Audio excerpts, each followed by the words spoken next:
네, 가뭄에 시달리던 극장가에 모처럼 단비가 내렸습니다. 특히 칸 영화제 초청돼 화제를 모았던 박찬욱 감독의 영화 아가씨가 개봉 나흘 만에 87만 명을 돌파하면서 100만 고지를 눈앞에 두고 있습니다. 허남웅 영화평론가와 함께 이번 연휴에 볼만한 영화 이야기까지 나눠보겠습니다. 안녕하세요. 네, 안녕하세요. 네, 자 먼저 현재 박스오피스 순위부터 정리를 좀 해주시죠. 지금 엑스맨 아포칼립스가 1위를 달리고 있고요. 네. 그리고 아가씨가 말씀하신 것처럼 굉장히 지금 흥행에 크게 성공을 거두고 있는데요. 네. 아무래도 이 5월 연휴와 그리고 6월이 이어지면서요. 이렇게 좀 대작 영화들이 큰 사랑을 받고 있는 것 같습니다. 네, 자, 칸 영화제에서부터 비상한 관심을 모았던 영화 아가씨가 개봉을 했습니다. 네.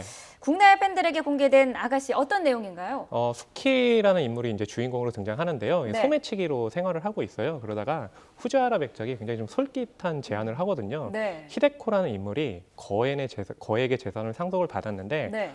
그 재산을 가로채자고 하면서 수키에게 히데코의 하녀로 들어가라. 어허. 그래서 그 하녀가 히데코로 하여금 후지와라 백작을 사랑하게 만들려고 이제 하는데요. 네. 오히려 이 히데코와 수키가 서로 굉장히 좀 애틋한 감정을 가지면서요. 그 계획이 생각한 것과 다르게 진행되는 이야기를 담고 있습니다. 네, 시대적 배경을 이 박찬욱 감독이 일제 강점기로 이제 결정을 해서 영화를 촬영을 했는데 특별한 이유가 있을까요? 그 1930년대 일제 강점기라고 하면은 이제 그 한국 문화에 일본의 문화가 굉장히 좀 일방적으로 들어오던 시기였잖아요. 네. 거기다가 근대문물과 신문물이 또 충돌을 하면서 굉장히 혼란한 시대였잖아요. 네. 근데 이 영화가 이 영국 소설 세라 워터스의 핑거 스미스를 원작으로 하고 있거든요. 네. 그것을 한국 영화로 만들었잖아요. 그러니까 네. 굉장히 좀 어떻게 보면 어울리지 않을 것 같은 조합이 어울리다 보니까 그것의 정체성이 1930년대 일제 강점기와 어울린다고 생각을 했던 거죠. 네, 자, 올해 개봉한 그 청소년 관람불가 영화 중에 개봉 네. 첫날 최고 그 흥행 기록을 세웠다고 하는데 네. 그 주된 코드가 동성이에요. 아, 네. 예, 그런 만큼 지금 그 배우들의 파격적인 연기도 주목을 받고 있죠. 네, 그 여배우를 캐스팅할 때요. 그 네. 조건이 사실 굉장히 화제가 됐었는데요. 뭐냐면 최고 수위의 배드신 그리고 아하. 수위 조절에 대해서는 협의 불가. 네. 예, 그러니까 굉장히 좀 어떻게 보면 여배우 입장에서는 힘든 연기가 될 수 있었는데요. 김민희 배우 같은 경우는 일단 본인이 자진해서 출연을 하고 싶다고 해서 캐스팅이 됐고요. 네. 김태리 배우 같은 경우는 이제 이번 영화가 첫 이 주인공이자 이 장편 영화 데뷔작인데요. 네. 원래 그 단편에서도 굉장히 유명했어요. 근데 아. 이 영화가 또 네. 말씀하신 것처럼 동성애를 소재로 하고 있지만 그것이 이제 단순한 볼거리가 아니라 뭐 지금도 그렇지만 1930년대도 굉장히 좀 남성적인 지배가 굉장히 강했었잖아요. 그래서 네. 이 두 여인의 사랑이라는 건 어떻게 보면 금기인데 그런 금기 자체가 이 보수적인 어떤 지배 체계에 저항이 될 수 있는 이야기를 담고 있거든요. 그것이 네. 굉장히 좀 의미 있게 다가오는 작품입니다.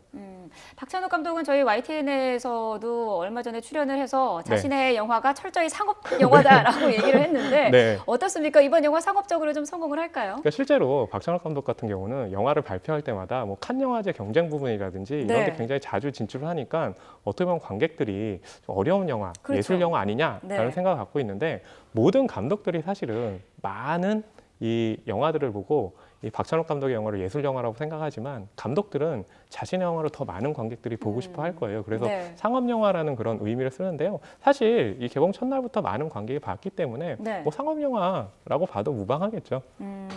지난 2000년 그 공동경비구역 JSA로 네. 관객 583만 명을 그렇죠. 동원을 했었는데 네. 그 기록을 지금 아직 깨지 못하고 있거든요. 이번에는 깰 수 있을까요? 사실 이번 영화 같은 경우도 이 청소년 관람 불가 영화래 가지고 혹시 네. 좀 한계가 있지 않을까라고 생각을 했는데 말씀하신 것처럼 오늘 87만 관객을 돌파했고 아마 이번 주말을 넘기면서 100만 관객을 넘어설 거로 예상이 되는데요. 네. 게다가 이제 멀티플렉스에서 많은 이 관을 주고 있기 때문에 뭐 공동구역 JSA의 기록을 뭐 깰 수도 있지 않을까 뭐 조심스럽게 이렇게 점쳐볼 수도 있을 것 같습니다. 네, 자 기대를 해봐도 좋을 것 같습니다. 네. 영화 아가씨도 지금 큰 이슈가 되고 있습니다만 지금 저희 뒤에 화면에 나오고 있는 네. 이 부동의 1위 엑스맨인데 어떤 영화인가요? 엑스맨 아포칼립스라는 작품인데요. 네. 이 엑스맨 시리즈에서는 이 비범한 능력을 가진 사람들 돌연변이라고 그러는데요. 네. 그 최초의 돌연변이가 고대 이집트 시절에 살았던 아포칼립스라는 인물인데요. 네. 현대에 다시 태어나게 돼요. 근데 이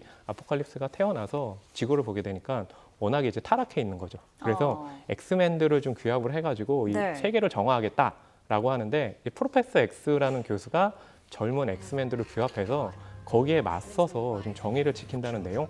다루고 있습니다. 네.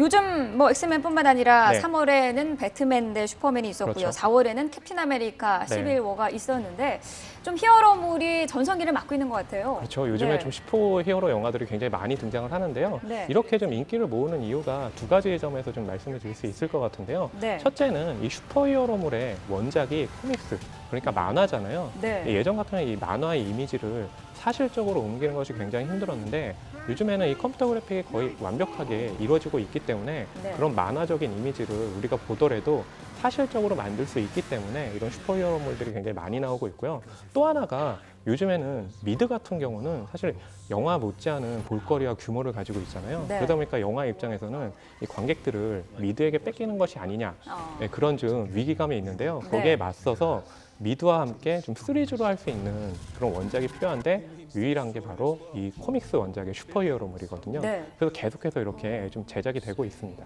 네. 자, 그런가 하면은 지금 이 블록버스터 영화들 사이에서 조용한 흥행을 하는 영화도 네. 이어지고 있죠. 싱 스트리트가 아마 대표적일 것 같은데요. 네. 싱 스트리트 같은 경우는 국내에서 이제 40만 관객을 돌파하면서 다양성 영화 1위를 지키고 있는데요. 네. 내용이 굉장히 좀 사랑스러워요. 뭐냐면 이 굉장히 좀 규율이 엄격한 학교를 다니는 코너라는 주인공이 네. 자기가 마음에 드는 여자를 어떻게 보면 사랑하게 만들기 위해서 밴드를 결성을 하거든요. 네. 그러면서 이 거리에서 노래를 하고 또 뮤직비디오를 찍으면서 엄격한 학교에 또 이 음악을 통해서 저항한다는 이야기가 굉장히 좀 사랑스럽게 전달이 되면서요. 국내 네. 관객들이 굉장히 좋아하고 있습니다. 출연 배우들이 직접 감사 인사도 했다는 건 어떤 얘기인가요? 실제로 이제 40만 관객이 돌파하고요. 네. 한국 관객들이 워낙에 사랑을 한다는 그 얘기가 전해지면서 이 영화에 출연했던 이 코너 역으로 출연했던 배우를 비롯해서 주요한 연기자들이 네. 이 자신들의 SNS 계정을 통해서 굉장히 많은 관객 한국 팬들이 영화를 봐줘서 고맙다. 네. 그리고 꼭 이제 한국에 가서 감사 인사를 전하고 싶다. 이런 얘기를 SNS에 남기면서요. 또 화제를 네. 모으기도 했습니다. 네, 알겠습니다. 자, 이번 연휴 극장가 소식 자세히 알아봤습니다. 자, 허남웅 영화평론가와 함께했습니다. 오늘 말씀 감사합니다. 네, 고맙습니다.